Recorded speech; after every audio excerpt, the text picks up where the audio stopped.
Oi, gente! Nessa videoaula a gente vai falar um pouquinho sobre o estudo dos prismas. Esse assunto ele vai ser dividido em duas videoaulas, onde nesse primeiro momento a gente vai fazer um estudo um pouco mais geométrico, um pouco mais matemático a respeito deles. E na segunda parte desse assunto, na segunda videoaula, a gente vai falar um pouco a respeito mais do estudo da dispersão da luz que acontece nos prismas, que pode acontecer, e que acontece também nas gotículas de água que ficam suspensos no ar quando ocorre um arco-íris. Então você pode entender um prisma como sendo um bloco de vidro, um bloco de cristal transparente, num formato específico, que pode ser um formato mais, digamos, piramidal, que é aquele que aparece na famosa capa do disco da banda inglesa Pink Floyd, The Dark Side of the Moon, que mostra um triângulo branco, tá, representando esse prisma, um feixe de luz branco incidindo sobre esse prisma e saindo um feixe de luz colorido. Isso é a decomposição da luz branca das suas cores constituintes, naquilo que a gente chama de dispersão, que a gente vai estudar também na segunda parte, como eu tinha mencionado. Então, um prisma pode ser entendido, como eu já disse, como sendo um pedaço de vidro, um cristal, desde que seja transparente, num formato qualquer. Aqui eu tenho a representação desse prisma, nesse formato clássico. Essa é a visão frontal de um prisma no formato de uma pirâmide. Se você olhar uma pirâmide de frente, você vai ter esta visão aqui, aquilo que a gente chama de corte de secção transversal. Esse prisma, representado por esse triângulo, é feito de vidro e ele está imerso no ar. Aí a gente vai fazer o estudo do desvio da luz que vai incidir sobre esse prisma e vai atravessar ele. Essa luz que vai incidir sobre o prisma é uma luz monocromática, ou seja, de uma frequência só, de uma cor só. Justamente porque o nosso propósito a partir de agora não é estudar a dispersão da luz, e sim fazer um estudo mais geométrico, mais matemático da luz quando atravessa esse prisma. Então, o que acontece é o seguinte, essa luz ela vai passar do ar para dentro desse prisma, para o vidro, e vai sofrer um desvio característico na trajetória. Então, eu vou traçar aqui, nessa primeira face do prisma, onde a luz incide sobre esta normal, onde a luz incide sobre essa face, uma linha normal, para guiar a gente em como que esse raio de luz vai se propagar dentro desse prisma. Com a luz passando do ar para o vidro, ela vai passar do menos denso para o mais denso, do menos refringente para o mais refringente. E aí a luz ela vai sofrer um desvio na trajetória, se aproximando da normal. Sempre que a luz passa do menos para o mais refringente, ela se aproxima da normal.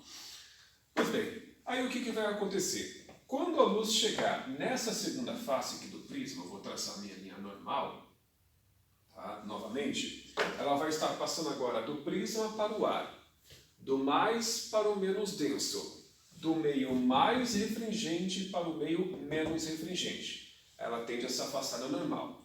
Vocês viram nas videoaulas anteriores, talvez, que quando a luz passa de um meio mais para o menos refringente, é possível que ela sofra reflexão total. Só que aqui a gente vai imaginar que isso não vai acontecer, tá? A luz vai bater na superfície que separa o vidro do ar e vai conseguir sair. Passando do mais para o menos refringente, a luz ela vai sofrer um desvio na trajetória, se afastando da normal. Vejam que este raio de luz emergente da segunda face, o raio de luz refratado está mais longe dessa linha pontilhada que representa a normal do que esse raio de luz que está incidindo. Agora, feito o esboço do trajeto da luz, eu vou fazer uma série de identificação de ângulos aqui nessa situação. Primeiramente, o ângulo que a luz forma com a normal na primeira face desse prisma, eu vou chamar de ângulo de incidência na primeira face, ou I1. O ângulo que o raio refratado forma com essa primeira face, eu vou chamar de R1.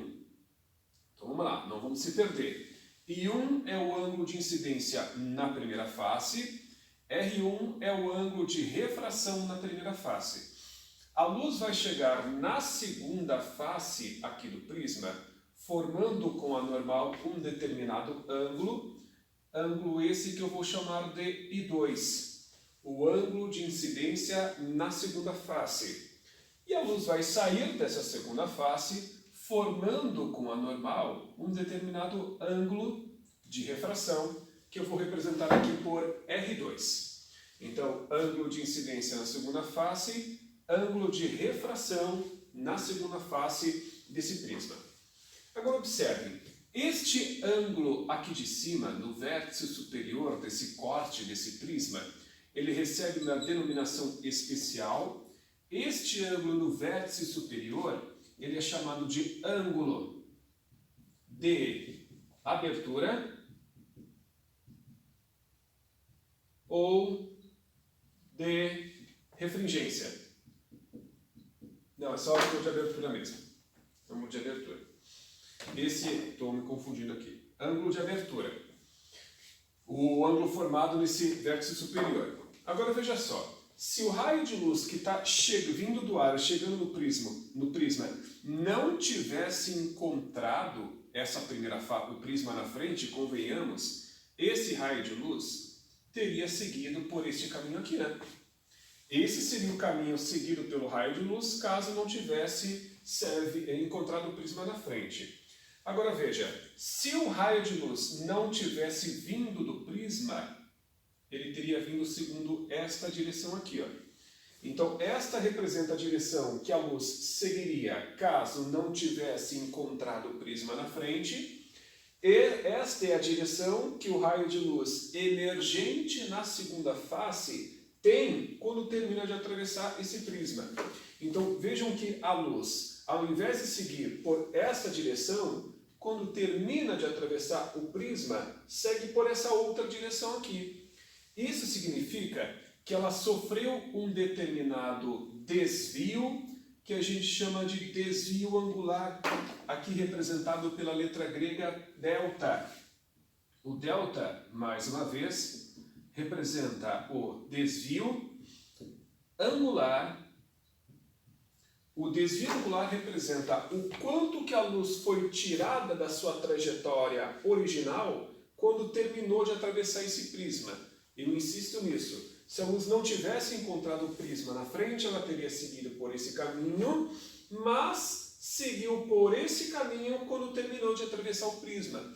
Então ela foi desviada em um certo ângulo. Esse ângulo a gente chama de desvio angular. Bom, identificados estes ângulos todos, a gente vai passar agora para a relação entre esses ângulos que foram registrados. A começar com o ângulo de abertura. O ângulo de abertura ele é igual à soma destes dois ângulos internos aqui, ó.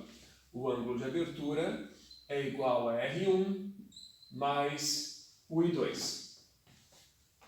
O ângulo de abertura é igual à soma do ângulo de refração na primeira face com o de incidência na segunda face desse prisma. Aqui está.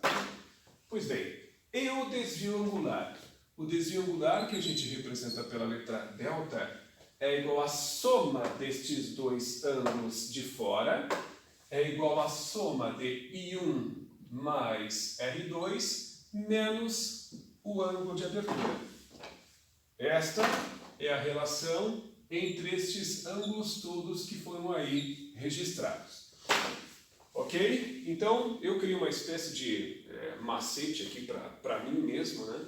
Para eu memorizar essa relação. O ângulo de abertura que está dentro é igual à soma destes dois ângulos de dentro. E o desvio angular é a soma dos ângulos de fora, os ângulos que sobraram, menos o ângulo de abertura que ali está. Bom, esse é o trajeto que a luz pode vir a sofrer nesse tipo de prisma. Só que existe a possibilidade da luz, quando termina de atravessar esse prisma, sofrer o menor desvio possível, que é aquilo que a gente chama de desvio angular mínimo. A luz, quando incide sobre essa primeira face no prisma, ela pode vir a sofrer o menor desvio possível, que é aquilo que eu já disse, chamado de desvio angular mínimo, que representa a situação em que a luz, quando entra nesse prisma, propaga-se paralelamente à sua base. Quando a luz entra no prisma e propaga-se paralelamente à sua base, ela sofreu o menor desvio possível. E aí, quando incidir sobre essa segunda face, ela vai novamente sofrer uma alteração na sua trajetória. Então, visualmente é um pouco arriscado de você bater o olho no problema e falar: eu acho que aquele raio de luz dentro do prisma está paralelo à base. Então a luz ela sofreu um desvio angular mínimo. A gente precisa de uma prova concreta disso. E essa prova concreta é feita através da matemática. Então eu vou traçar aqui a linha normal nessa primeira face, a linha normal nessa segunda face e vou identificar estes ângulos aqui. Este aqui é o ângulo de abertura, este aqui é o ângulo de incidência na primeira face, o ângulo de refração na primeira face. Este é o ângulo de incidência na segunda face, este é o ângulo de refração na segunda face. Pois bem, que prova matemática é essa que indica que realmente a luz sofre desvio angular quando incide sobre essa situação aqui, né, nesse prisma? Quando o desvio angular é mínimo, os ângulos de fora são iguais, assim como os ângulos de dentro. Então, o ângulo de incidência na primeira face é igual ao de refração na segunda, e o ângulo de refração na primeira face é igual ao ângulo de incidência na segunda. Quando ocorre desvio angular mínimo, nós dizemos que estes ângulos são idênticos. Mas realmente a condição que precisa ser satisfeita para que a luz sofra o desvio angular mínimo, para que ela dentro desse prisma propague-se paralelamente à sua base, é essa aqui, ó. O ângulo de refração na primeira face, que é igual ao ângulo de incidência na segunda, isso a gente já havia identificado antes aqui, ó, tem que ser metade do ângulo de abertura. Esta é a condição que precisa ser atendida para que a luz, ao entrar nesse prisma, sofra desvio angular mínimo. Então, se o ângulo de abertura for de 60 graus e esse ângulo for 30, ela vai sofrer desvio angular mínimo. Dentro do prisma, ela vai propagar-se paralelamente à sua base. Se o ângulo aqui de cima for reto, 90 graus, e este ângulo aqui, esse aqui, for em 45 graus, ela vai sofrer um desvio angular mínimo, ela vai propagar-se paralelamente à sua base. Então, esta é a condição que precisa ser atendida para você verificar se ela vai sofrer desvio angular mínimo ou não. O ângulo de refração na primeira face tem que ser metade do ângulo de abertura. Tudo bem? Bom, esses prismas eles têm as mais diferentes utilidades. A fazer o estudo de dispersão da luz é uma delas, como já foi mencionado. E esses prismas eles também são utilizados em instrumentos ópticos como binóculos. Os binóculos que têm essa visão de aproximação do objeto, eles têm dentro deles, os mais sofisticados, esses prismas chamados de prismas de reflexão total. E aí, no momento oportuno, eu vou dizer por que eles são utilizados nesse contexto. Aqui eu tenho a representação destes dois tipos de prismas de reflexão total, onde eles são feitos de um material que, quando imersos no ar, eles possuem um ângulo limite de aproximadamente 42 graus. Então a gente vai ter que relembrar um pouquinho essa condição de reflexão total. Reflexão total, como eu costumo dizer, é uma tentativa frustrada de refração. É uma situação em que a luz tenta mudar de um meio para o outro, ela não consegue, e aí ela volta para o meio de origem, sofrendo reflexão. Então, estes prismas são feitos de um material que, quando imersos no ar, o ângulo limite para este par de meios, o vidro que constitui esse material e o ar, é de 42 graus. Só que esses prismas eles não têm um formato qualquer, eles têm aqui o formato, essa visão de frente deles, a seção reta, eles têm o formato de um triângulo retângulo isósceles. Isso é muito importante, porque a gente sabe que este ângulo aqui é de 45 graus e este ângulo aqui também. Aí o que vai acontecer? Imagine um raio de luz vindo aqui do ar, né, propagando-se no ar, e ele vai incidir sobre essa superfície aqui, ó. Só que ele vai incidir perpendicularmente a essa primeira face desse prisma. Quando a luz incide perpendicularmente à superfície de separação de dois meios, ela passa reto, né? Ela não sofre desvio na sua trajetória. Então a luz, quando chegar aqui, ela vai passar reto, vai passar reto, vai passar reto. Quando chegar aqui, ó, nesta face aqui do prisma, deixa eu traçar aqui a linha normal, que é perpendicular à superfície, ela vai chegar formando com a normal um ângulo de 45 graus. E veja só, este ângulo de incidência é maior do que o ângulo limite para este par de meios. Quando o ângulo de incidência é maior do que o ângulo limite, ocorre a reflexão total.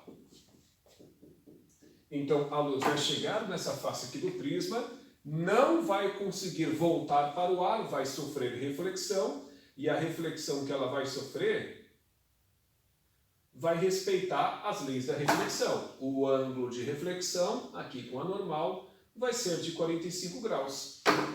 Aí, quando a luz chegar nesta face aqui de baixo desse prisma, ela vai incidir novamente perpendicularmente, o que aconteceu antes, e assim não sofre desvio na sua trajetória. Então, o que aconteceu aqui? Esta face do prisma, ela reflete a luz que está incidindo sobre ela, mesmo isso aqui não sendo espelho, pois ao oferecer uma reflexão total, esta face aqui do prisma se comporta como se fosse um espelho, refletindo a luz, não por ser um espelho, mas por conta da reflexão total. A mesma coisa acontece aqui. O prisma é o mesmo, só que ele foi rotacionado, ele foi girado em um certo ângulo. E agora a face que vai estar voltada para a luz que incide sobre ela, não é esse cateto aqui, ó. É a hipotenusa deste triângulo retângulo isósceles. Na verdade, é um prisma cuja seção reta vale a de um triângulo retângulo isósceles. Quando a luz chegar nessa face, novamente, ela vai incidir perpendicularmente e aí ela vai seguir sem sofrer desvio na sua trajetória. Quando ela chegar nesta face aqui, ó, o que vai acontecer? Vou traçar aqui a linha normal. Ela vai incidir sobre essa superfície que separa o prisma do ar, novamente com um ângulo de 45 graus. Bom, como o ângulo de incidência é maior do que o ângulo limite para este par de meios, a luz ela vai sofrer um desvio na sua trajetória e ela vai vir para cá. Ela vai ser refletida. Quando chegar aqui, novamente ela forma aqui um ângulo de 45 graus. Quando ela chegar nessa face, novamente ela vai tentar passar do prisma para o ar. Só que é fácil comprovar aqui que o ângulo de incidência, mais uma vez, é um ângulo de 45 graus. Quando o ângulo de incidência é maior do que o ângulo limite para este par de meios, ela sofre reflexão total. A luz ela vai ser refletida novamente, vai vir para cá. Ela vai formar aqui um ângulo de 45 graus. Quando ela chegar nessa face aqui do prisma, ela vai incidir perpendicularmente e ela vai continuar a se propagar sem desvio na sua trajetória. Então, aqui a luz experimenta a reflexão total nestas duas circunstâncias, nessas duas faces aqui. Então, esta face e esta estão funcionando como espelhos, refletindo a luz. E por que nos binóculos, por exemplo, que eu disse que esses prismas são usados, ao invés de usar prisma, que é um material mais sofisticado, por que não se utiliza um espelho? Porque você já deve ter visto que os espelhos mais antigos, eles enferrujam, eles apresentam pontos de oxidação. E aí isso, obviamente, vai prejudicar a boa nitidez da imagem se eles forem utilizados nos binóculos. Prisma é um material feito de vidro, de cristal. Vidro, cristal não enferruja. Então eles cumprem com o mesmo, digamos, aspecto dos espelhos, que é o de refletir a luz, mas sem essa desvantagem de oxidarem, de enferrujarem e assim prejudicar a nitidez da imagem. Tudo bem? Bom, nessa primeira parte da videoaula de prismas, como eu disse, o propósito é mais a gente fazer um estudo geométrico, angular, mais matemático dos prismas, do desvio que a luz pode vir a sofrer quando incide sobre ele. Na segunda parte dessa videoaula sobre prismas, a gente vai dar uma ênfase um pouco maior no estudo da dispersão da luz.